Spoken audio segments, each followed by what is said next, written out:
Nous allons commencer et poursuivre ce cours sur l'énergie. D'abord un petit rappel, on va parler de cette lampe à manivelle, comme vous connaissez ce genre de dispositif. Ça illustre une belle conversion d'énergie. On a la main qui, par action mécanique, donc c'est de l'énergie mécanique, la manivelle va donc convertir toute cette énergie à une autre forme d'énergie qu'on appellera l'énergie électrique. Donc là, on a un bel exemple de conversion d'énergie. A contrario, un autre exemple qu'on avait déjà étudié en 6e, si on a une chaîne de dominos, on donne une impulsion sur le premier, le second va tomber, le troisième, et ainsi de suite.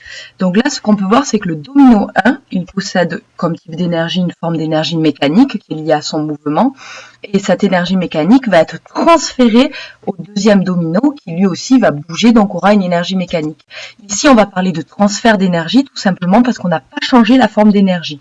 D'énergie mécanique, nous passons aussi à une énergie qui est dite mécanique. C'est qu'on voit que l'énergie, elle ne vient pas de rien. Dans un premier cas, elle a été convertie d'une forme d'énergie. Dans le deuxième cas, elle a été transférée par un autre objet. Et ça, c'est notre cher Lavoisier qui nous le dit en chimie, notamment que rien ne se perd, rien ne se crée. Tout se transforme. Eh bien, ce principe s'applique donc pour l'énergie. Il faudra bien le garder en tête. L'énergie n'est pas issue de rien. Elle ne peut pas naître de nulle part. S'il y a de l'énergie à un instant T quelque part, c'est qu'elle est forcément issue d'une autre forme d'énergie ou d'une énergie qui lui a été transférée. Pour cela, on va revenir sur le problème des météorites. On a la question du cratère généré par une météorite. Évidemment, plus cette météorite arrivera au moment de l'impact avec de l'énergie, au plus le cratère sera demandé du coup en classe de réfléchir aux paramètres, aux variables qui pouvaient augmenter cette énergie au moment de l'impact. Vous avez travaillé dessus, on peut maintenant d'ores et déjà conclure que la masse de la météorite aura un impact sur son énergie, que sa vitesse aussi au moment de l'impact joue beaucoup, ou que la hauteur qu'elle avait avant qu'on la lâche va évidemment jouer sur l'énergie qu'elle aura dans un futur au moment de l'impact. Vous m'aviez aussi mentionné pour certains l'intensité de la pesanteur, donc l'expérience, c'est vrai que si on l'avait réalisée ailleurs, on n'aurait pas eu la même énergie. C'est tout à fait vrai, on n'a pas pu réaliser cette expérience, mais on verra que ce facteur entre aussi en jeu pour l'énergie. La question que je vous avais posée dans le petit QCM la semaine dernière était la suivante. A-t-elle de l'énergie au moment où elle va toucher le sol, cette bille? Pas de problème, vous m'avez tous dit que oui. Certainement, vous avez imaginé que c'était une énergie qui serait liée à sa vitesse. Elle arrive avec une vitesse, on ressent, on constate qu'il y a une énergie. Deuxième question un peu plus compliquée. En avait-elle cette bille de l'énergie avant d'être lâchée? Et là, une large majorité d'entre vous m'a dit que non. On va vraiment réfléchir, c'est pas si simple que ça. On va essayer de comprendre ce que je vous ai rappelé en tout début de diapo. Donc, vous êtes d'accord que la bille a de l'énergie au moment où elle touche le sable. Là, il n'y a pas de souci. C'est une énergie qui est liée à sa vitesse.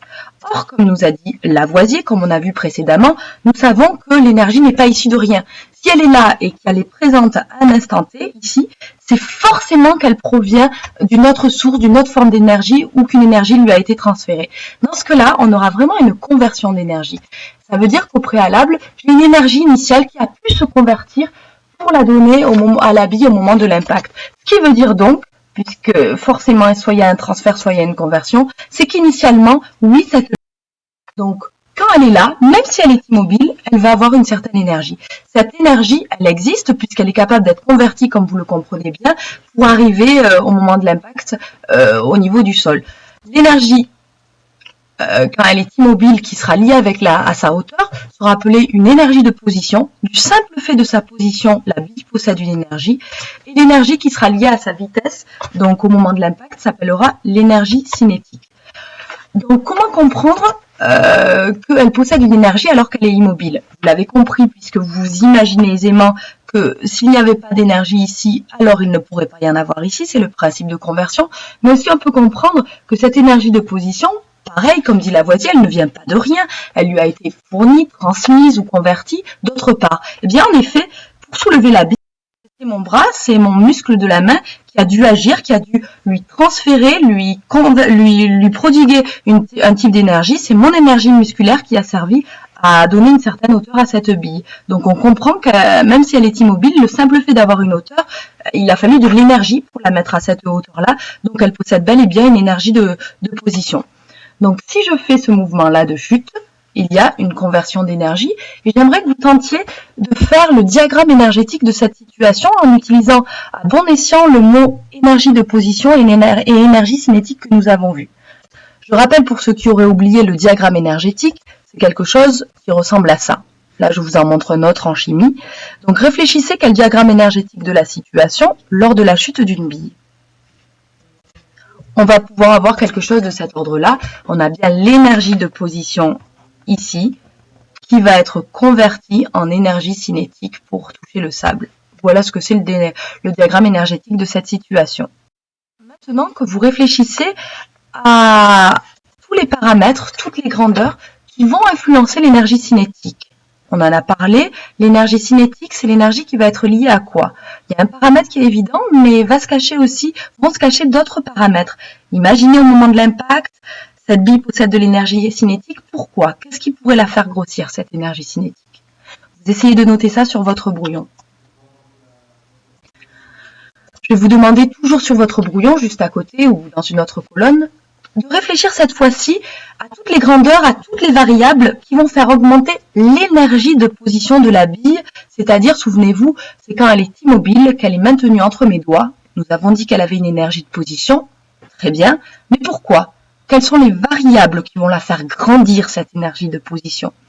Réfléchissez, c'est pas si facile, il y en a 3 à trouver dans ce cas-là. Vous pouvez mettre sur pause la vidéo, on va. Donc, l'énergie de position, j'imagine que vous avez au moins trouvé une variable dont on a parlé qui était la hauteur, bien sûr.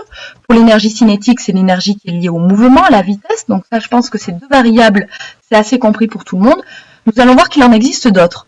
Imaginons au moment de l'impact qu'elle a une certaine vitesse, mais qu'elle a une masse très faible. Et qu'une même bille arrive à une certaine vitesse, mais avec une masse beaucoup plus importante. On imagine bien que c'est la deuxième qui aura une énergie plus importante. De la même manière, l'énergie de position va aussi dépendre de la masse. 2 billes à hauteur égale, mais de masse différente, n'auront pas la même énergie de position. Une dernière variable un petit peu plus compliquée à trouver pour l'énergie de position, c'est l'intensité de pesanteur. En effet, ça va rentrer en là. On est d'une part sur Terre ou sur la Lune, c'est des pommes de terre, mais ça pourrait être n'importe quoi qui va chuter.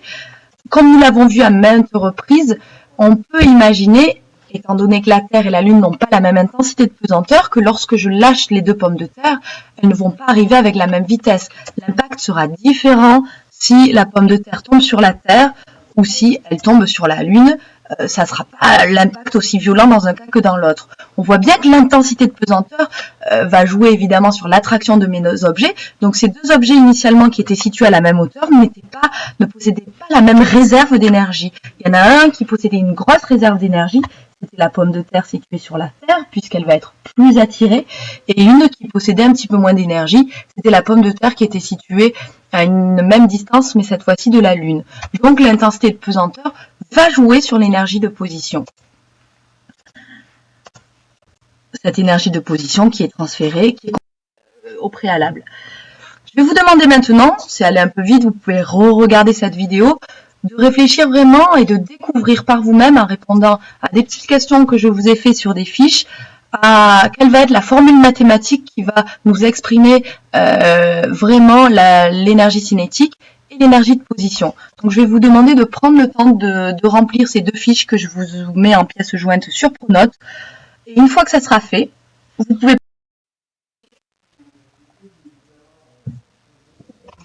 Si vous avez bien traité donc ces fiches-là, vous avez pu certainement découvrir la formule de l'énergie cinétique la suivante, qui est EC, énergie cinétique, égale 1/2 de m fois v carré. Une formule s'accompagne toujours d'unités. Alors l'énergie cinétique, comme toute énergie, sera toujours exprimée en joules, de symbole grand J. La masse, comme d'habitude, est en kilogrammes, et la vitesse, attention, devra être exprimée, si on veut utiliser cette formule, en mètres par seconde. Donc là, ça rend bien compte, cette formule, que l'énergie cinétique dépend de la masse et de la vitesse. On voit d'ailleurs dans cette formule que la vitesse est la variable qui aura un impact plus important sur l'énergie cinétique que n'en aura la masse, et c'est pour ça que je mets un petit carré ici qui va donner du poids à cette variable vitesse. L'énergie de position, donc c'est l'énergie que tout objet possède au voisinage d'un astre comme la Terre. et au plus il va être placé haut, au plus il possédera de l'énergie de position. C'est une énergie qui dépend, donc nous le voyons ici, des 3 variables suivantes, masse, intensité de pesanteur et hauteur. L'énergie, comme toute énergie, est exprimée en joules, la masse toujours en kilogrammes, l'intensité de pesanteur en newton par kilogramme, et la hauteur devra, elle, être exprimée en mètres. Voilà donc 2 formules qu'il vous faudra connaître impérativement par cœur et savoir utiliser et comprendre. Voilà, j'espère que ça aura été clair. Vous n'hésitez pas, si vous avez des questions, à me les envoyer sur Pronote et j'y répondrai avec plaisir. Au revoir. Pardon, je vous ai dit au revoir, mais j'avais oublié que je pouvais vous mettre aussi pour la suite une petite correction du QCM si c'est pas clair. Donc un objet possède une énergie de position qui va être liée à son altitude, nous l'avons vu, c'est la hauteur qui compte. N'oublions pas que la masse aussi est une variable. Je vous rappelle que EP égale M fois G fois H. Donc H et M sont des variables qui rentrent en jeu. L'énergie liée à la vitesse, c'est l'énergie cinétique, bien sûr. L'énergie mécanique aussi, nous verrons plus tard dans une prochaine leçon que l'énergie mécanique, c'est la somme de l'énergie cinétique et de l'énergie de position. Donc forcément, si la vitesse est inclue dans l'énergie cinétique, elle sera aussi incluse dans l'énergie mécanique. Peut-être vous avez fait faux, c'est normal, nous ne l'avions pas vu ce concept-là. Un peu plus de réflexion cette fois-ci. Si un objet chute, quel histogramme représente la fin de chute? S'il chute, je peux imaginer qu'il va prendre de la vitesse. Ça veut dire que son énergie cinétique ne va faire qu'augmenter puisque sa vitesse ne va faire qu'augmenter et que l'énergie cinétique dépend de la vitesse. Donc je vais chercher un diagramme où il y aura à la fin une grande énergie cinétique. C'est le cas de mon premier diagramme, voire de mon dernier. Je réfléchis pour être sûr entre les deux. L'énergie de position, quant à elle, au cours d'une chute, on imagine aisément que la hauteur va diminuer. Si la hauteur diminue, c'est que l'énergie de position va être plutôt très faible à l'arrivée. Donc on comprend que c'est le premier diagramme histogramme, qui reflète la situation. À l'arrivée, j'ai une petite hauteur, donc une petite énergie de position, et une grande vitesse probablement avant l'impact, donc une grande énergie cinétique. Puis, dernier petit QCM, la formule par cœur à connaître de l'énergie cinétique, 1/2 de mv carré, je n'y reviens pas. Un peu plus de réflexion. Lorsque la vitesse est doublée, que devient l'énergie cinétique? Eh bien, elle va être multipliée par 4. Quand je vous dis que la vitesse a une influence très importante sur l'énergie cinétique, c'est ce petit carré qui va nous l'exprimer. On comprend bien que du coup, à cause de ce carré, si je double l'énergie cinétique, ça sera par 4 que ça sera multiplié. Donc à peine, ça veut dire vraiment que si une voiture roule à peine 10 km/h plus vite, en revanche, son énergie cinétique, elle va quadrupler. C'est pour ça qu'un tout petit excès de vitesse peut engendrer des chocs très différents. Donc ça, c'est vraiment lié à cette énergie cinétique qui est vraiment dépendante de la vitesse. Dernière question. Lorsque ces 3 véhicules roulent à la même vitesse, lequel aura la plus grande énergie cinétique? Eh bien, la différence entre ces 3, c'est la masse. Je sais que l'énergie cinétique dépend de la vitesse, mais aussi de la masse. C'est évidemment celui qui aura la plus grosse masse, qui aura donc la plus grande énergie cinétique. Donc, un camion, évidemment, qui roule à 50 km/h occasionnera plus de dégâts qu'une moto qui roule à 50 km/h aussi. Voilà, cette fois-ci, c'est terminé pour cette vidéo.